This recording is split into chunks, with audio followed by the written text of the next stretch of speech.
It took the Turkic people 600 years to migrate into Central Asia and expand from Central Asia into Persia and the Middle East and eventually into Anatolia. The Mongols only needed 40 years to conquer it all, as well as China. After defeat to the Mongols... Golly, bro! Dude, when he puts that into perspective, that is freaking madness. Like when you actually put that into perspective, I will be cutting this video up into different videos because the length of the video is extremely long, into 30-minute individual reaction videos to this entire video, because I'm not going to be doing this whole thing at once. Look at that length, bro. I'm not going to sit here for freaking 2 hours. I got things to do. I'm not going to lie to you. The Turkish Century from Hittites to Atatürk. The prelude, man. What ties a people to their land? What makes land yours? How can land even be yours? The idea of the nation state is barely 200 years old, and before that idea, the notion of land... Okay, yeah, we're like 14 seconds in. Okay, this is what I have to say already. Yeah, this is true. Prout is one of those people where it's like, he can be a bit icky. I'm not gonna lie. That's why I don't really like to react to his stuff, because a lot of people have called him out on his ickiness. But yeah, and this is why I say things like English people are Germans, for example, right? And people will say, "Oh, that's not true. That's not true," when it is true. And before, there was no freaking thing of a nationhood, but the same people still existed. That whole idea of, oh, we should be all in one country, nobody already cared about that up until recently. But they were still the same people, and people. What I notice is that people tend to confuse that. People tend to not be able to differentiate the fact that the whole modern idea of what the same people mean, they tend to think of they tend to view things in a modern lens, right? So when I say like English people are Germans, they're thinking like modern German nationality. No, the modern German nationality came due to the fact that all these people who are the same decided, we should be in one country, in one ethno state, right? Although Germany is due to the whole immigration thing, that's not really a ethno state, but but you know, that's my point, right? And English people who originally came from Germania, the region, right, which would, you know, encompass some of which, because there's other Germans like Dutch people and whatnot that didn't end up a part of Germany, but you know, they came from Germania, right? And they were once a part of those same people who would eventually make Germany, so they're Germans, right? Just because they went a different direction doesn't suddenly mean that, oh, they're suddenly not German anymore. Like, no. Land as a collective property of a cultural or national construct didn't exist. The land was owned by kings, and you lived on their land by their grace. Exactly. The peoples who worked the lands had no rights over these lands, but were instead tolerated by kings, who themselves claimed to be tolerated by gods. Yeah, exactly. Right, no idea of that whole national thing or any of that. It was just like, yo, there's a king, and there's people, and that's it. And these people usually were the same, were able to communicate with each other, like the Slavs, the Germans, the Romance, Latin people. I mean, everywhere, right? There's always like a group of people, right? Before they diverge, you know, that's how it was, right? So the modern nation-state had to forge identities to justify their existence as sovereigns over said land. Yeah. Many means and ways to forge such justifications. Our most modern one is derived from adherence to common values or through an integration through language. Because of that, the academic histories of lands are mostly separated into two parts: the story of the land itself and the story of those who live in it now. And this place here is a great example of that separation. The region is now mostly known for the name given to it by its modern-day nation-state, Turkey. The geographical... Well, I call this region Anatolia, not really Turkey, because I feel like that's an insult to the actual indigenous people who actually lived in this region way before the Turks even arrived there. So I don't really say Turkey, I say Anatolia. Anatolia or Asia Minor, being Greek for East or Latin for Little Asia. And the story of Anatolia is a story separated into a part before those currently inhabiting the region and the story of those who inhabit it now. But also the stories of those that came before those that came before those that inhabit it now and those that came before them and those that came before those. Throughout the millennia, many came to claim these lands, mainly claiming it though through one thing, a right to land through conquest, as these lands are extremely valuable and probably one of the most sought after and valuable pieces of real estate in the Mediterranean.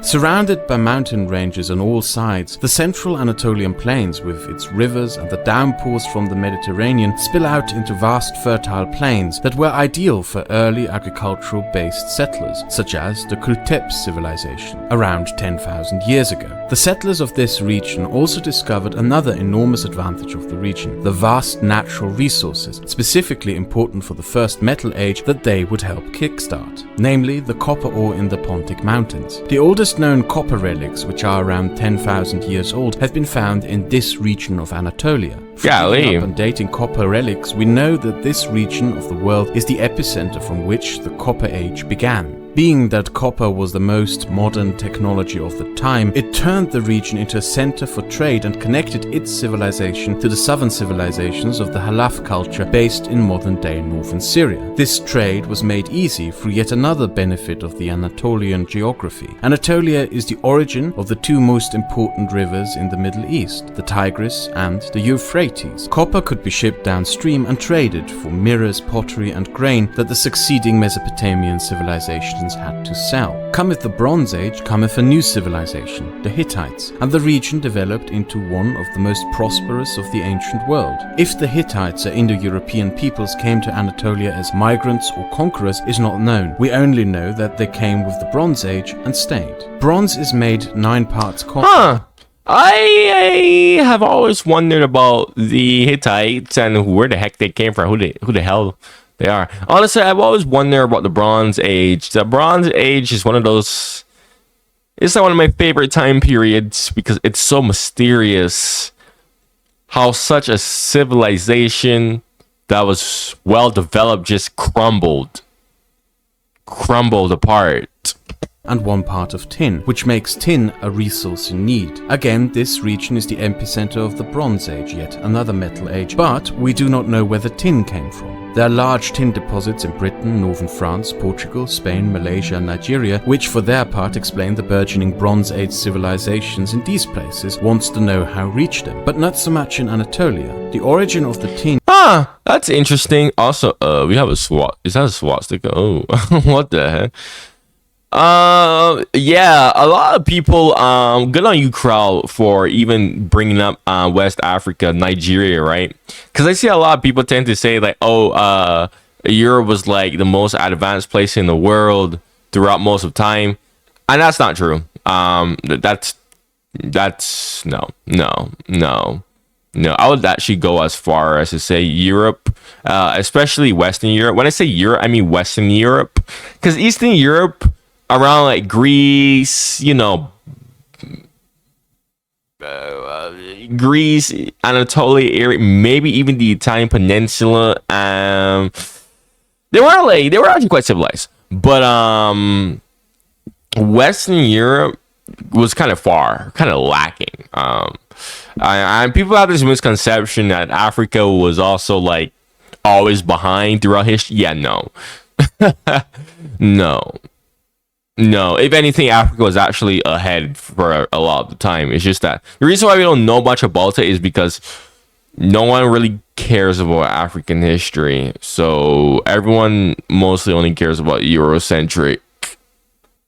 history. So used to make bronze in Anatolia is still somewhat of a mystery. Tin, due to its chemical composition, can form into tinstone or cassiterite, which, similar to gold, can form at riverbanks in what are called placers that can be scooped and collected. Our safest bet is that this is how the tin was acquired in the river landscapes of Mesopotamia and Anatolia. The bronze made out of that tin and copper brought wealth, but also the Bronze Age collapse, during which the Hittite Empire fell apart into small bickering states to eventually be conquered by the Assyrian Empire. Even though often described as an Assyrian colony, it is far more likely that Anatolia was one of the more important and significant regions of the Assyrian Empire, and not just a foreign place conquered and plundered. A 3,000-year-old ship found off the coast of Uluburn, loaded with dozens of tons of copper, tin, bronze, gold, as well as ivory, point to the significance of Anatolia as an integral part of the Assyrian Empire, as do the various Assyrian artifacts found in Anatolia. Yet as the Hittite Empire declined, someone else also took. And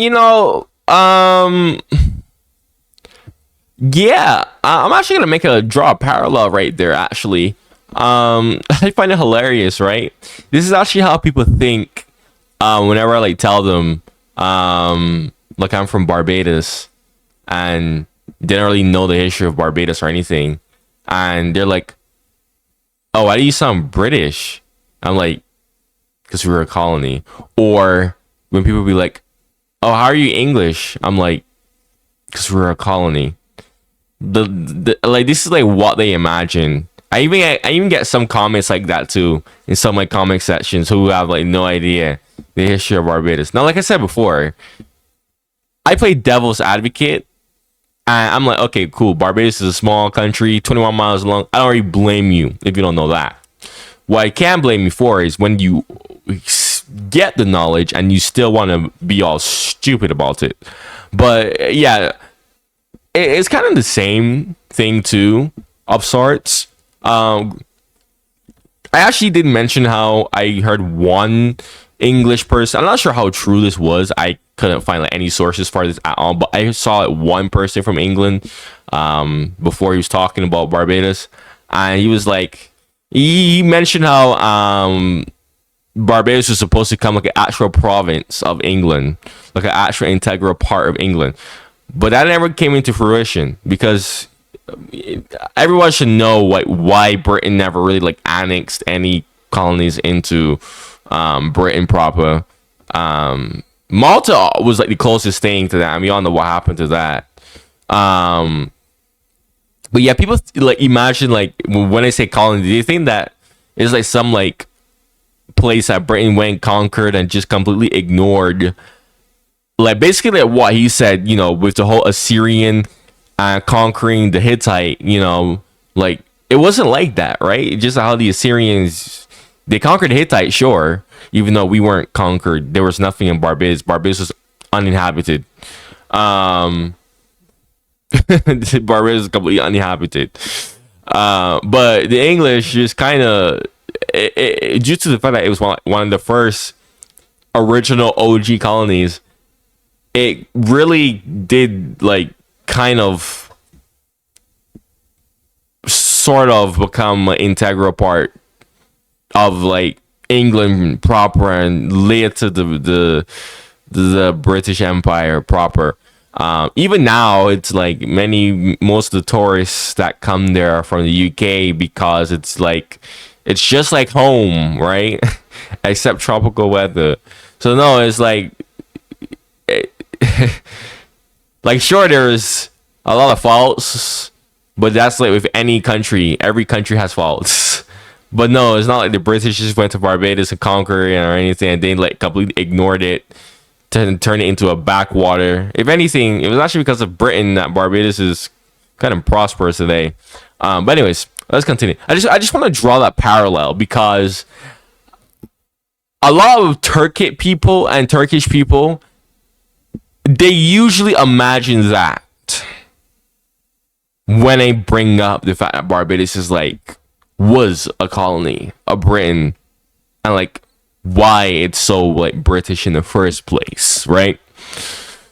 And this is usually what they imagine, like what Kraut just talked about, the whole Hittite not like being like you'd imagine the Hittite lands that were conquered by the Assyrians to be a backwater place that they just plundered. Like, no, you don't get me wrong, the British elite, they did like plundered like the hell out of the sugar cane in Barbados, don't get me wrong. But even then, after that, it was like, I wouldn't really say that Britain just ignored Barbados. Like, no. No. I mean, even now, actually, most people, not even British people, know this, but Britain still gives like package money to former British colonies in the Caribbean to essentially keep them afloat. So, I mean, Barbados doesn't really need that because we're a high income, prosperous country.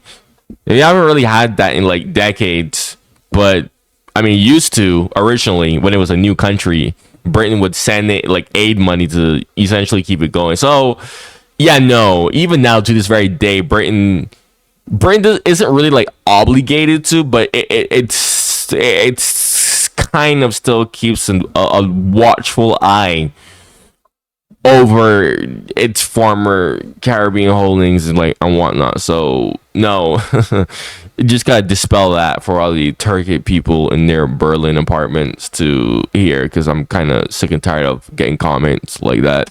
Took up shop on the other side of Anatolia. Lydia appeared around 3,000 years ago and took advantage of yet another great geographic benefit of Anatolia, its vast coastline protected by mountains, ideal to go out and trade through the Mediterranean, but with the added benefit of the mountains providing protection from any potential invasion by sea. Lydia managed to fight off nomadic raiders such as the Scythians and Cimmerians, and access to the Mediterranean brought Lydia under early Greek influence and trade with Egypt, which in return allowed it to prosper. Meanwhile, on the other side of Anatolia, the Assyrians collapsed into bickering states at civil war that neglected many provinces of their once great empire, which allowed the nomadic Scythians and Cimmerians to raid its Anatolian lands, and eventually for the Achaemenids to roll in and take it all over.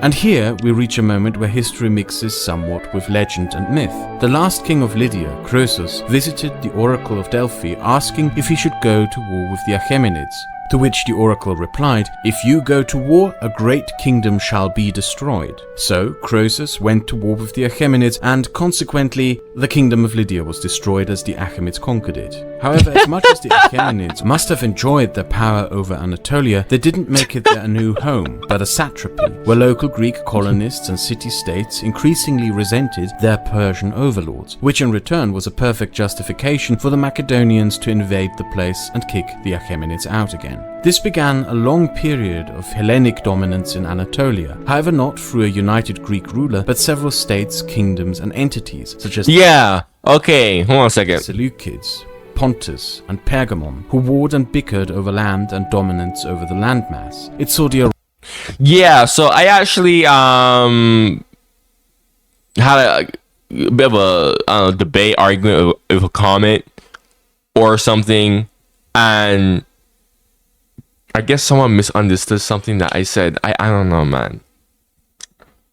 But yeah, this is like one of my old videos where I talked about how this is from my Greek War of Independence. Actually, I point out how, like, what did I say there again? I'm trying to remember. It was something about how, like, the Greek identity, like, there was no such thing as a Greek, like a one Greek, like a national Greek identity. But they were still the same people. I was drawing that same parallel to how Greeks are like, the Greeks knew that they were like the same people or something like that. But they were all like different. They were all like different nations, like not like nation states, but like different, you know, like what he said, the Seleucids and, you know, different kingdoms and whatnot. But they still were like the same people. And I don't know, I had someone, I guess they misunderstood what I said or something.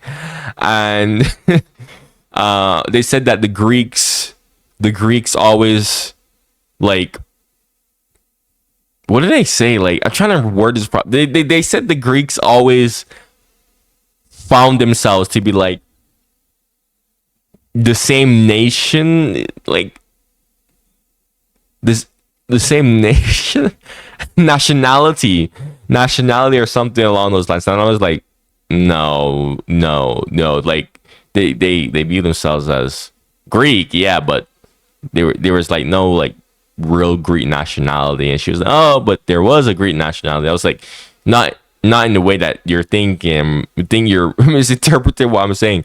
Yeah, this is actually a perfect example of that. Like, yes, there was a sense of Greek culture and Greekness, but you know, they were all in different kingdoms and whatnot, so it was all like, united as.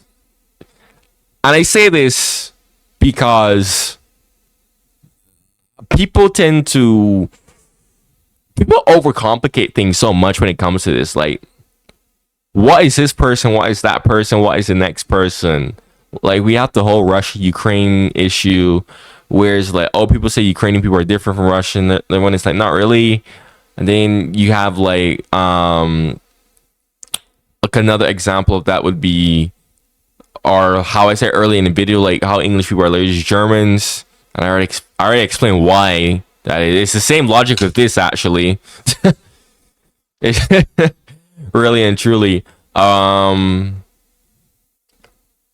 People just kind of just overcomplicate things like that too much. Like it's not that hard. Or like Taiwan and China. They're both Chinese people, but I see people saying like Taiwanese. I'm like, bro, you know they're Chinese, right? Like, oh my goodness. Arrival of the Bithynians in the Bosporan Straits, a Thracian people from modern-day Bulgaria who Hellenized and founded a city and kingdom at a strategically important position. The arrival of the Galatians, who were a Celtic tribe from modern-day Hungary who migrated into Greece, sacked several cities, and then migrated into Anatolia to settle there. There, they would be neighbors to the Cappadocians, an Iranian kingdom in central Anatolia. Combined with an Armenian expansion westward, this shaped Anatolia's cultural makeup for centuries to come as a diverse place of many different cultures, languages, and peoples. And this multitude of cultures, combined with the strategic importance of the landmass, made especially the coastal regions rich and powerful. Greek kingdoms controlled trade from the Black Sea into the Mediterranean. Galatian mercenaries served in Egyptian armies, and the Armenian kingdom kept growing. Then came the Romans, who didn't drive anyone away, but simply made everyone Roman. Under the Romans, the wealth of the region didn't decline, but increase. More importantly, as Anatolia could be used as a base of power from which, through rivers and roads, power could be exercised over the Levant, Mesopotamia, and by that extent Egypt, the importance of the province that the Romans named Asia Minor kept growing and growing. In particular, the importance of its biggest city, Bithynia. Financial, political, and military power gradually shifted within the Roman Empire eastwards, to Anatolia and the Bosporus Straits. Culturally, this changed the makeup of the Roman Empire in the east. It became more Greek, as the people in the cities were predominantly Greek. It is where the Romans started adopting Christianity, with a distinctive Greek touch to it. After the death of Rome's first Christian empire, the city which he had helped expand as the new capital was named after him, and subsequent emperors divided the empire into two, of which the Eastern Empire would be the only one to remain. As such, it endured further centuries from its capital at the Bosporus, with its heartland in Anatolia, even as it lost much of its empire, first to the Sassanids and then to the first caliphates. Someone, however, who is not to be seen in this, the first years of history of this mass of land, are the people who this video is about. They spent those years elsewhere, and at around 1200 they were about to make their great entry into this story.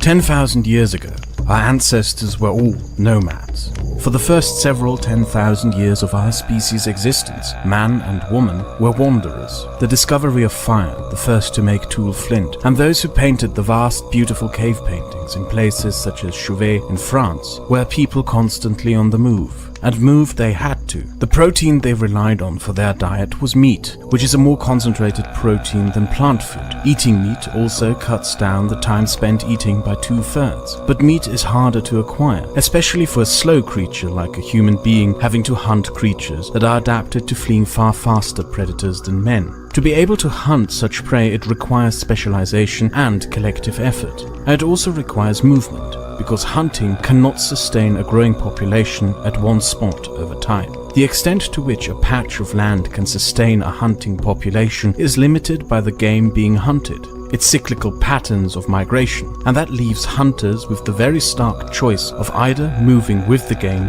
or starvation. Early humans didn't become nomads by choice, but because they had no other choice. At around 10... I mean, yeah. I already care if you believe or not in the Bible, but yeah, as soon as Adam and Eve ate from the freaking, forbidden fruit, bam, that was it. Nomadic life for everybody. So, I mean, yeah, like, duh. 1000 BC, something happened that disrupted the nomadic lives of many early humans. The Ice Age ended.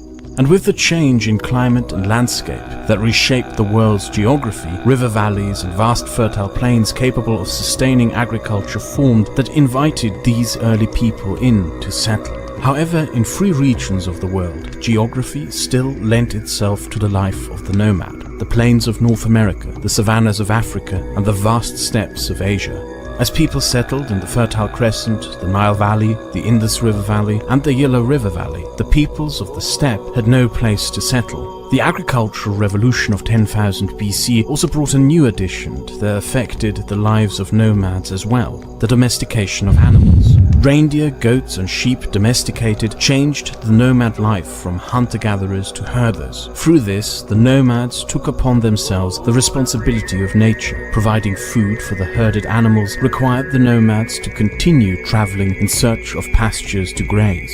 A nomad's life is a harsh and unforgiving life. Life is an endless ritual revolving around the animals. The horses, the sheep, the dogs, the goats take center stage in life and community. A tribe's value and strength are measured by its animals. Constant moving and dedication to survival leave little room for specialization, as all specialization is dedicated to the herd and the tribe. Survival requires a simple life as a nomad.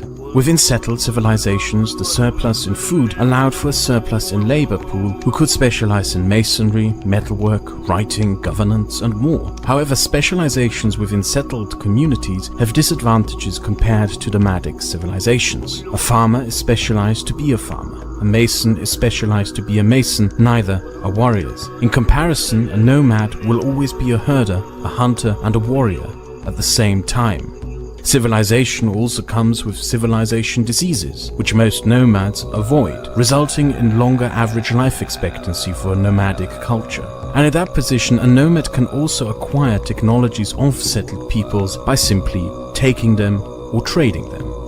One of the largest geographic landscapes in the world are the Eurasian steppes.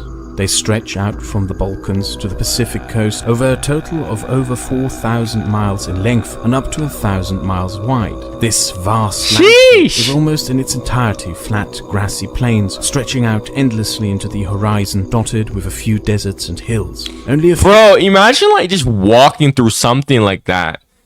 It's just like endless freaking grassy plain. Dude, that's such a vibe.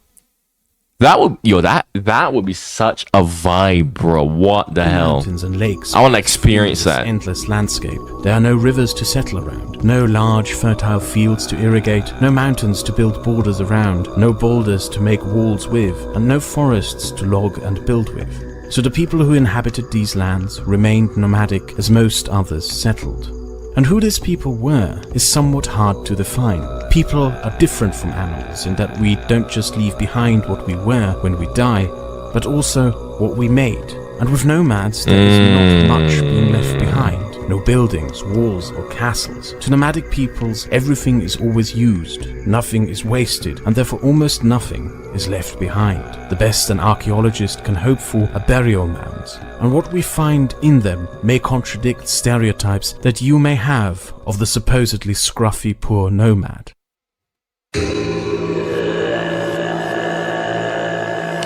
I don't really think that they were scruffy poor nomads. I just think that was a lifestyle that was best suited for them. I don't really think that they were like freaking like uncivilized, freaking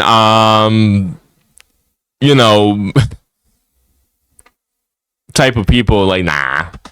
Can be seen in the Kazakhstan National Museum and was presumably worn by a Scythian warrior 2,400 years ago. From Kazakhstan to Ukraine to Russia to Mongolia, what we find proves considerable wealth and fortunes belonged to the tribes inhabiting these lands. But we also find arrowheads and helmets made of bronze and other materials. Metalwork, however, is a specialization that nomads don't have access to, which shows to us that they gained such either through trade, tribute or force.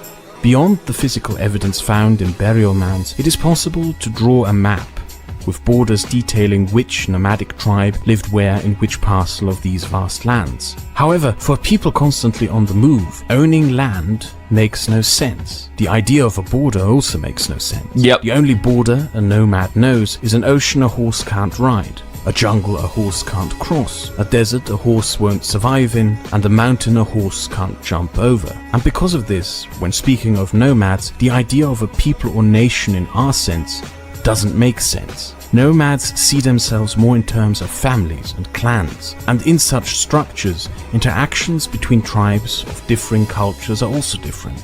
A conquered people are not subjugated, enslaved or slaughtered, but simply made part of the tribe and the extended family. Marriages across cultures are more common and widespread than in settled civilizations. You can have a geographic... Yeah, and you know, it's quite funny how reminds me of a bunch of edgy folks that I knew, actually. Talked about these people before who were freaking stalking the comment section with rage baits. Don't think they do that anymore because, well, I dealt with that problem, I'm pretty sure. But one of the people who tried to frame me because he was salty at me because of how much knowledge I knew my history. Yeah, he just stay with me here for a second, all right? He unironically thought that it was impossible for someone who was conquered to like become a part of a culture of the people that conquered them, or vice versa. Like, unironically, you man's played too much video games, bro. Not like, I don't even wanna. There's a lot I can honestly talk about those folks, but honestly, genuinely the dumbest people that I've ever met in my life. I'm not even exaggerating. Like, I met a lot of dumb people, but like those were like the dumbest people that I've ever met. Like, unironically, like I don't want you to lose brain cells like how I lost brain cells being around those folks.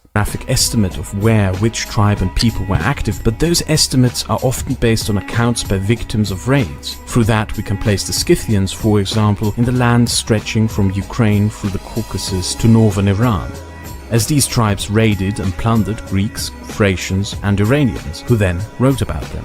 But these are not to be understood as lands in the modern sense with borders, but more as a sphere of influence within which the Scythians were active. For the vast enormous steppes themselves, it is difficult to determine who was where, at what point, for how long. What we do know is that there were many. The Scythians, the Proto-Iranian Scythians, also known as the Sarmatians, the Proto-Slavic tribes, the Finno-Ugric tribes, the Proto-Mongols, and up there in the easternmost fringes of Siberia and northern China, we find where the Proto-Turkic people probably came from.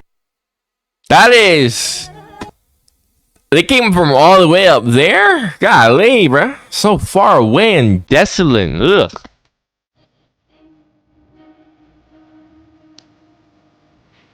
And we know of them from this place because some of them still live there, still as nomads and still worshipping the ancient nature gods, and because they raided the Chinese who then wrote about them. And what the Chinese had to write about Okay. these early Proto-Turkic peoples wasn't very flattering. Then again, the ancient Chinese didn't have much nice to say about anyone besides themselves. Based around the Altai Mountains in various confederations of tribes, these Proto-Turkic tribes would raid Chinese towns and castles. But we also encounter a problem through these Chinese sources. The exact ethnic makeup of the tribes they encountered is somewhat unclear. The large steppe regions east of the Altai Mountains were not just home to the Proto-Turkic, but also to the Proto-Mongol tribes. It is therefore sometimes unclear if a tribe or confederation of tribes that the Chinese historians describe were Turkic or Mongol. Wait. Whoa. Wait a minute. I thought Mongols were Turkic. I literally, when I reacted to my history of ancient Russia, I said that the Russian language has loads of influence from Mongol language. But then I had people look at me and said, not really. Mongol, Turkic,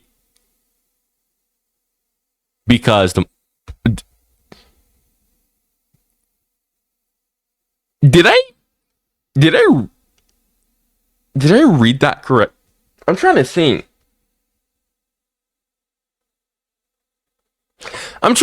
Because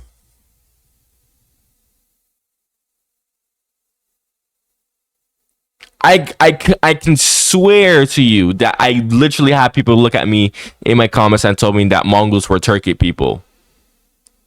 I can swear, like. So then what was the Golden Horde? The Golden Horde is Mongol. So then okay, hold on a second. If the Golden Horde is Mongol, why do people in my comments tell me that? Because I remember what I said in that video. I literally said the Russian language has influence from the Mongol language because of the Golden Horde, the Mongol invasion of Rus, which it then conquered Rus, and obviously because of that, it would have, natural influence from the Mongol language. But then people were like, no, it's Turkic. It's more Turkic. Huh? The Golden Horde is Mongol though. I'm 100% certain.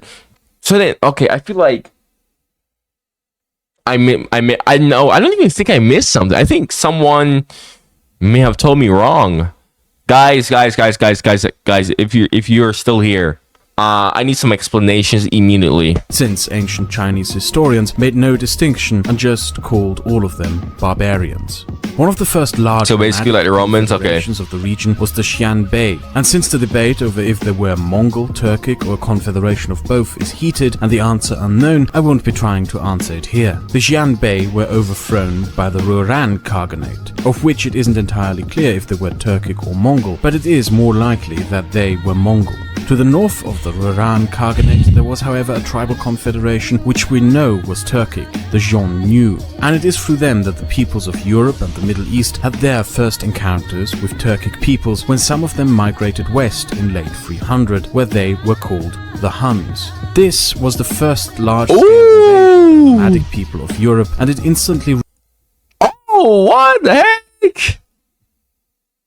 Oh, I was just reacting to the Huns. Ooh, we get the origins of the Huns. Okay, this is cool. Revealed the weaknesses of the type of warfare that the settled kingdoms practiced. Plate armor, heavy chainmail, tight formations, heavy weapons and slow-moving military tactics were absolutely no match to the swift, fast-moving horse archers in light leather armor. The Huns also introduced the Romans to the recurve bow. This is as simple a technology as a bow bent backward, which increases the tension on the bowstring, allowing the arrows to be shot with more power and speed, which caused the arrows to simply punch through Roman armors, chainmail and shields with close to no effort. This bow was the result of the nomadic specific specializations required to improve a herd society's life.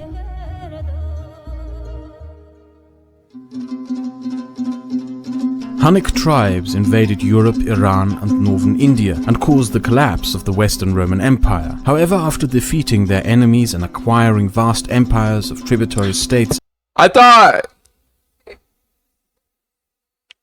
I thought the main reason for the collapse of the Western Roman Empire was just because of the Germans. Just, like, throughout all the time I've heard about the collapse of the Roman Empire. Hell, even in school, I don't even take school seriously when they teach history, especially in America. They always, I always heard Western Roman Empire collapsed because of one, incompetent leaders. Two, the Germans. The Germans had a lot of influence. I also heard the term barbarians. I guess the Huns would also fit that term, like barbarians too. But when you imagine barbarians, to be honest, I only like imagine Germans. Well, I never really heard anyone up until like recently, the video that I reacted to yesterday, and this one right now, talk about why like the Huns and how they caused the collapse of the Western Roman Empire. I don't know. I mean, he's not wrong to say that though. I mean, yeah, but it was a multitude of factors, really and truly. Like this is, I'm not saying that this is wrong. I'm just saying like I never really heard anyone bring up the Huns up until relatively now for the reason why the Western Roman Empire collapsed.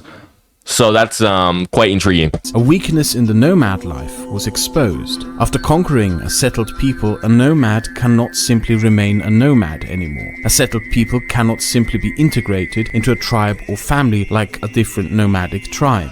And consequently, the nomads are trapped into consistently patrolling a hostile land, worked by a people who increasingly despise their overlords. The Hunnic Empire stretched from the North Sea to the Caspian, but after barely half a century they were driven out by the people they had subjugated. However, as the Hunnic Empire collapsed into itself, the 5th century started with a flood of nomadic peoples invading and migrating into settled lands. The Bulgars, Avars, Slavs, Finno-Ugurs and the Hungarians came from the Eurasian steppe into Europe throughout the next 4 centuries. But unlike the Huns that preceded them, they all settled and transformed from nomadic peoples into settled kingdoms. And during that time, on the other end of the Eurasian continent, an interesting development was happening. The Ruran Khaganate collapsed and was replaced by the Turkic Khaganate, also known as the Gökturks. After defeating the Ruran Khaganate, the Gökturks would defeat the Iranian Hittites and consolidate power over almost the entire Eurasian steppe. From there, they would continuously launch raids against China and Persia, and it is possible that their conquest of the Eurasian steppes is what caused the great migrations of people into Europe as refugees from the Gökturks. However, by 600, their empire had split into two between a West and an East Khanate. The Eastern Khaganate would spend its history almost constantly raiding Tang dynasty China until it fell to the Turkic Uyghur Khaganate, which itself fell apart into various smaller Khaganates. The Western Gökturk Khanate also fell apart into various smaller Khanates and tribes, and amongst them, one would stand out and do something that no Turkic tribe had done before.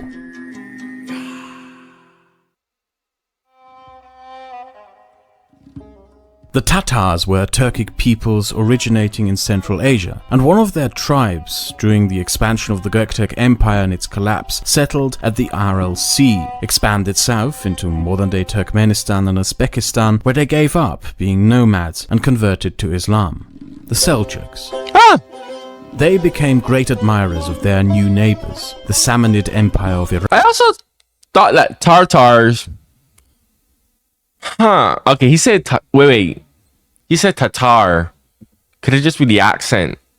I thought... Does it mean like Tatar as in like Tartar? I thought Tartar was like... a person who's mixed of Mongol and Rus. I thought that's what a Tartar was. Or a person who's just... not like, you know, person from Central Asia, basically. I mean, yeah, like a Turkic person. Yeah, pretty much, right? If I got that definition, I'm just saying what I thought it was, like what a Tartar. Like when I imagine a Tartar person, I imagine like a person from like the steppes, Central Asian steppes, that region, you know. That type of thing. Okay, no, I think I'm tripping. I think, you know, No, yeah, he got that right. Yeah, he got that right. I'm tripping. Iran. It was the Samanids who converted the Seljuks to Islam. The Seljuks became increasingly fond of their new Iranian neighbors. They started dressing like their Iranian idols. Seljuk nobility started speaking Persian. They adopted the Persian alphabet, minted Persian coins, built castles in Persian style, copied the Samanids wherever they could, and even formed a military alliance with them. Then the Samanids were overthrown by the Ghaznavids, which the Seljuks disapproved of, especially after the Ghaznavids tried to conquer them. So the Seljuks conquered them right back, and that became a watershed. I'm sorry, the way he said that was hilarious. I'm sorry. Mode. The way how you said that was too funny. Like his voice tone. Suddenly, they were the rulers of Persia. They, who had started as nomadic herders a few hundred years before, now were the inheritors and the heirs to the great legacy of Iran and all that came with it. Through this, their culture and the way they saw themselves radically changed, and with that, Turkic culture itself changed dramatically. I thought after the oh buddy, oh my gosh, freaking light there almost fell over. Ugh. I thought after the caliphate, the caliphate, the first caliphate went and conquered Persia, that a lot of Persian customs and culture kind of not like fully evaporated. Because yes, when I reacted to early Muslim expansion, go check it out after this video. It did talk about how the Persians very much still kept their, like ancient heritage, unlike Egypt.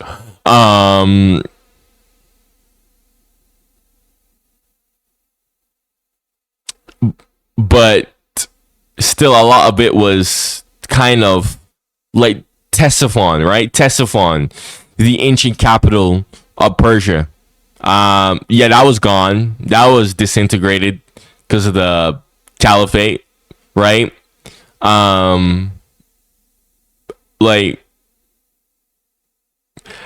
I just thought the Persians kind of not like exactly lose their old heritage and ancient customs and whatnot, but I just thought that the Persians were like, it's like Greek people were like Greek people never really like lost their old ancient customs and heritage, but they kind of just stray away from it, if that makes sense. I always thought that that's what happened to Persia. At the time, the Seljuks were probably in the minority amongst the Turkic peoples, as having given up nomadic life and converted to Islam and becoming a settled people. But over the centuries, their influence through their empire would spread into creating a Turkish cultural sphere that stretched from China to the Crimea. As the Seljuks were sitting in their new Persian home, they boarded someone new, Baghdad, the capital of the once great First Islamic Caliphates, center of knowledge and trade in the Middle East, one of the greatest jewels a medieval empire could own, held by the Buyids, who happened to be Shia Muslims, so the Sunni Abbasids gave them the permission to conquer it. This moved the Seljuks into the center of the Islamic world, and with this they boarded yet another prize, the greatest they had seen until then. That last remaining piece of the Roman Empire in Anatolia, the Byzantines. And that prize no longer got out of their heads. Rome, one of the greatest empires of all time, the founders of European civilization, the pinnacle of what an empire could be. That's a stretch. The founders of European civilization. That's a stretch. What do you think about that? Rome, the founders of European civilization. That's a big stretch, bro. Like, that's a big stretch. There's some truth to that. Rome had a profound influence on both West and Eastern Europe. Rome had an influence, especially in Russia. Definitely Italy, of course. France, definitely France, yeah. But to say that they were the founders of Western European civilization is kind of like an intellectual insult, because there's already European civilizations before. the thing is, it's just that Rome was the dominant. Rome just, became the dominant one, right? I mean, if it wasn't Rome, it was gonna be somebody else that was eventually gonna become the dominant one. I mean, like Greece, for example, right? Greece has a very profound influence on, especially like Western civilization. But I wouldn't say Greece is the founders of freaking, freaking Western Europe civilization. No, they just had a very, very high influence on that. You see, Europe back then was so like all over the place. It was like anyone really and truly could have become the dominant power in Europe. Hell, I would even go as far as to say Carthage. Carthage could have become maybe the dominant power in Europe. Right? So, Carthage was originally a Phoenician colony, not even European. But I'm just saying, like, could have been. And also, Rome also had a lot of influence from, like, the Etruscans and whatnot, which are also another civilization of people on the Italian peninsula. So, there's also that. Rome, like, early Rome, like, very early Rome, like really early Rome, like fresh out the womb, had a bunch of influence from other civilizations, if I'm not wrong, actually. So to say that they're the founders of European civilization, yeah, no,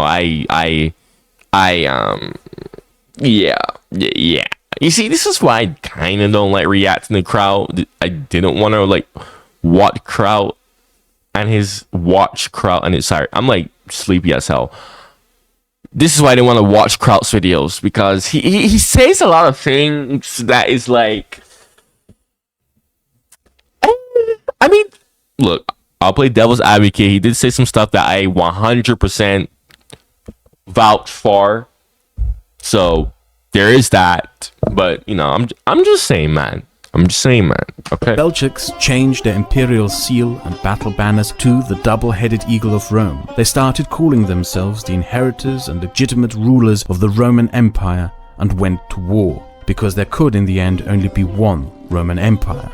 It went well at first. I never realized that's where the Seljuk eagle came from. Had recently declared the Armenians to be heretics to the Christian faith, so the Armenians didn't put up much of a fight when the Seljuks came to take the Byzantine Caucasian lands. From there on, they marched into Anatolia. They fought off and defeated 2 crusades called to defeat them. They lost Iran to a Persian uprising, but Anatolia continued to be their main prize. They came within miles of the great prize of Constantinople itself, but events that they could have never foreseen, in the very place they themselves had come from 3,000 miles away, prevented their final triumph. As in the steppes of Asia, 600 years of Turkic dominance came to an end. It took the Turkic people 600 years to migrate into Central Asia and expand from Central Asia into Persia and the Middle East and eventually into Anatolia. The Mongols only needed 40 years to conquer it all, as well as China. After defeat to the Mongols... Golly, bro! Dude, when he puts that into perspective, that is freaking madness. Like when you actually put that into perspective, especially how huge that region is, holy, that is really insane. Fell apart into bickering little fiefdoms and states who all bowed to the Mongols. But far from this being the end of the story, it is merely the start of the next great chapter. The Ottoman Empire, yes. The Ottoman Empire. Okay, this is where I end things off. I'm gonna be reacting next chapter, I don't know, probably like a week from now. A lot of videos I need to react to. So many videos I need to react to, bro. If you made it all the way to the end of the video, of course, and you have any suggestion, comment the suggestion down below. Eventually I will get to it. Definitely do that. Like the video so that my stuff stays on the algorithm. It helps a lot. definitely do that. Okay, subscribe if you're new and you like what I have to say, my reactions, man. Go check out my other Turkic reactions, Islam, Europe, culture, whatever the hell. Go check out my channel. It has so many reactions. You can literally, I know people who binge my channel. You binge my reactions. Go be one of those people. Anyways, thank you for watching and goodbye.